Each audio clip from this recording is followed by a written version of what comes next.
Hello students, I am your Shashi ma'am. Here I bring for you NEC education system.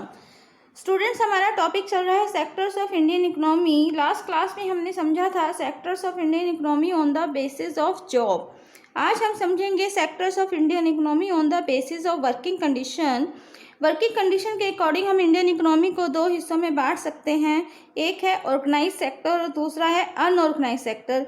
जैसा कि नाम से ही पता चल रहा है कि ऑर्गेनाइज सेक्टर्स में वो नौकरियां आती हैं या वो जॉब्स आती हैं जिसमें कि आपका जो पेमेंट है या सिक्योर है, मतलब जो हमें सैलरी मिल रही है, बेनिफिट्स मिल रहे हैं, वो काफ़ी हद तक सिक्योर होते हैं। मतलब सिक्योर एम्प्लॉयमेंट जो है वो आपका किस में आता है, ऑर्गेनाइज सेक्टर में आता है। तो हम सबसे पहले ऑर्गेनाइज सेक्टर में कौन सा एम्प्लॉय समझेंगे कि एम्प्लॉयमेंट कौन सा आता है, सिक्योर एम्प्लॉयमेंट आता है। यहाँ पर क्या क्या फैसिलिटीज़ मिलती हैं, सैलरी आपकी अच्छी होती है, फिक्स्ड होती है, ठीक है। पेड लीव्स होती हैं, अगर छुट्टी ले रहे हैं तो क्या होगा, आपकी जो सैलरीज है वो नहीं कटेगी, सिक्योर एम्प्लॉयमेंट में सैलरी नहीं कटेगी, ठीक है।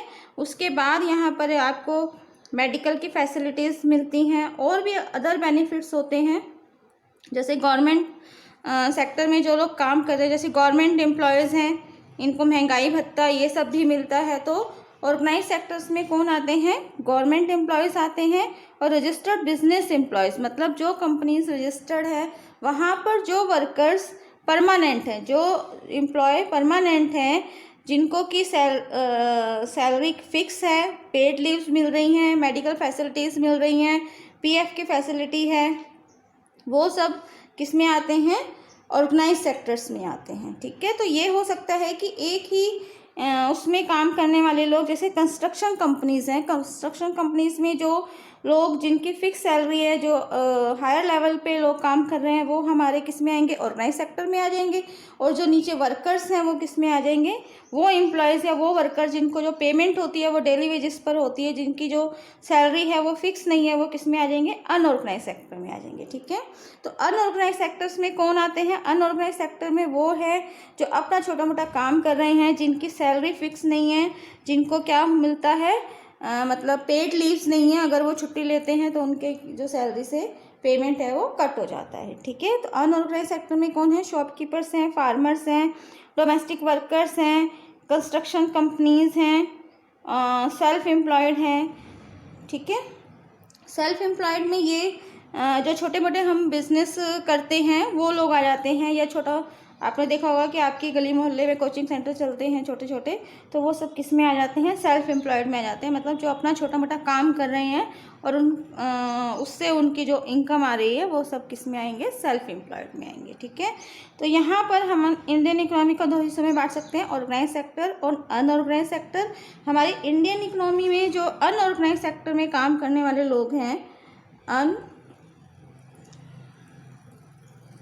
अनऑर्गेनाइज सेक्टर में मोर देन 82% लोग आपको किस में मिलेंगे, मोर देन 82% लोग अनऑर्गेनाइज सेक्टर्स में काम करने वाले मिलेंगे।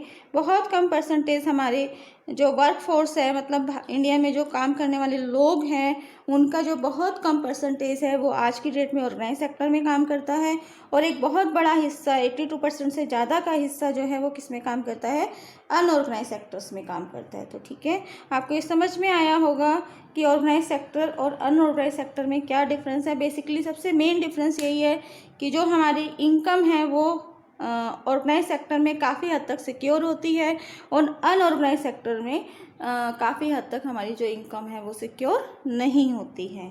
उम्मीद करती हूँ आपको समझ में आया होगा। Thanks a lot.